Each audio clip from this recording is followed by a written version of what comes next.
So in this video, I'm going to be showing you guys how to evaluate your own mobile home park in 5 easy steps. This is Armand Violi, MHPValue.com. We specialize in maximizing the value of your park if you're thinking about selling. So getting into this video, this is more of a 5-step quick process to get just kind of a back of the napkin, rough evaluation of your park. There's way more factors that go into it, and I talk about this in my other videos. But anyways, 5 easy steps. So step 1, get your financials together. So assuming you have good books and records, you have a rent roll and a profit loss statement. If you don't have either of those, tally up how many rents are coming in with each lot, how much rent's coming in with the homes, how much rent's coming in if you have a storage unit or if you rent out a shed or something like that. Add it all up together, get your total income per month before expenses. Now annualize what's currently there, and that'll be your total income for the year. Going off of your previous 12 months collections might not actually maximize your value because you might have raised your rents 3 months ago, and a buyer who's buying it now is going to look at your current rents, not your averaged out rents for last year. Sometimes they will, depending on the lender, etc., but anyways, for the sake of this video, get your total income in order. Now, step 2, and why I said in step 1, don't worry about your actual expenses. Other buyers out there are going to have some general assumptions of how much it's going to cost to operate and run your park. And those assumptions are typically, especially if you're a mom and pop kind of small business style owner, is not going to line up with how you run your park. To give an example, so you might be self-managing your park, so the actual cost of running your park is, let's say the expenses are 20%. Any other buyer group, when they're looking at evaluating your park, what your park's worth, and this goes to both banks and appraisers, is they're assuming they have an actual manager on site. They're assuming that they have some type of regular maintenance guy. There's going to be a management fee associated. They're going to be hiring out for a landscaping company. There might be a management company. Insurance is likely going to go up. Taxes are going to go up on the sale. There's a lot of assumptions you need to be making as far as expenses that you might not have. And this totally changes the evaluation. The biggest thing is this expense portion I'm talking about is because the difference of a park trading at, let's say, a 6% cap rate, and we're running 20% expense ratio versus 50% expense ratio, we're talking a wide range in what the value of that park is. And this is a very common issue with most mom and pop style sellers, is they think, well, you know, my park's making, let's say, 100K a year, and I run it on just 20,000 a year. That's not true because everyone else is looking at it like they run it on 40 to 50,000. So common expense ratios, I would assume a lot of factors go into it. To be safe, I would assume somewhere between 40 to 50% of the total income as expenses. Now, if you have a 100-unit park that's all lot renters, direct billed utilities, you could have as low as 25 to 35% expense ratio. If you have a 40-unit park that has a well and a lagoon and a good amount of park on homes, now you're talking about 50% all day, if not sometimes a little more. So I would say as a good average, I would do a 40% expense ratio and adjust up and down as needed, depending if you have city utilities, wastewater treatment plant, a lot of park on homes, or a lot of lot renters, etc., etc. Now the third step is deciding, once you have your net income, total income minus expenses, you have to decide what cap rate to apply to this net income. And this is no typical market rate, what people are usually paying for in your market versus other markets. To give you an example, tertiary markets will trade at 10+% cap rates. Meanwhile, major MSAs, people will pay 5 caps, assuming the interest rates make sense, or they can get bridge debt, etc., etc. So right now is December 2022. Interest rates have gone up on debt to the 7 to 7.5% range and moving higher, which isn't preferable for sellers, but typically you need some type of spread between the cap rate and the interest rates out there. And the reason for that is the cash flow needs to cover the cost of the debt.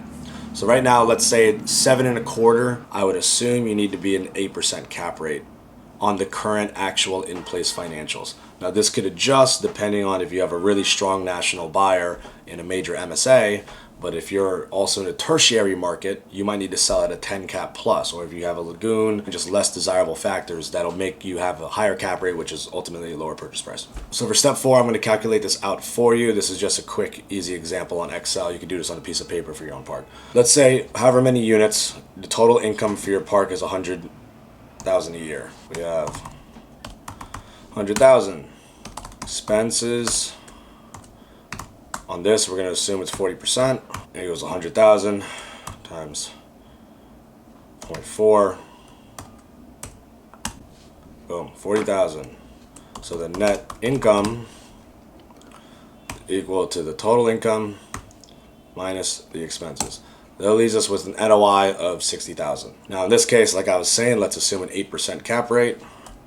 Cap rate, 8%. So calculate this, divide the net income by the cap rate, which is 0.08, aka 8%. Boom, $750,000. So that is the total value of this park in this back quick evaluation. Now, before just saying, okay, in this particular scenario, it's a $750,000 park, an important thing you need to decide, and this is what step 5 is, are you able to offer something that makes this more desirable than just getting typical bank debt on it? What I mean by that is, if you're in a strong major MSA, you might have larger players that are willing to pay all cash for your property and overpay for it. Another thing that this isn't taking into account is the upside of your park. If you have a lot of vacant lots not bringing in income, inexperienced buyers will try and tell you, well, we give no value to that. But if you actually have lots with infrastructure, there is some type of value to that, because over, let's say, a 5-year hold, they can not only increase the income of the park by raising rents, but they can also increase the income by filling these lots without having to develop out some more, which is a whole issue in itself. So if you do have actual infrastructure and lots in place that are empty, maybe a good rule of thumb you could do is just say, hey, each lot is worth $10,000 to $15,000 a piece, because that's what the replacement cost for it would be. Another thing you consider is we applied an 8% cap rate to this, because the interest rates with banks are 7 to 7.25, maybe 7.5 now.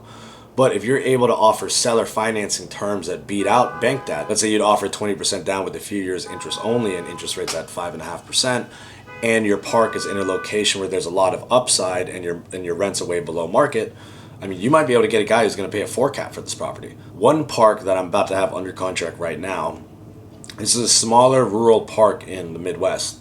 And the lot rents there are around $100, but the lot rents of the market are about $300. And what we're doing now is we're getting favorable seller financing terms on the front end, and I'm basically getting him the same number as if his lot rents were already almost at $300, but because he's giving an entry-level seller financing terms for someone to go in there and raise the rents and do improvements to it right away. So to sum up this whole video on how to do just a quick 5-step evaluation of your park is: step 1, look at the total income of your park, verify it through its financials.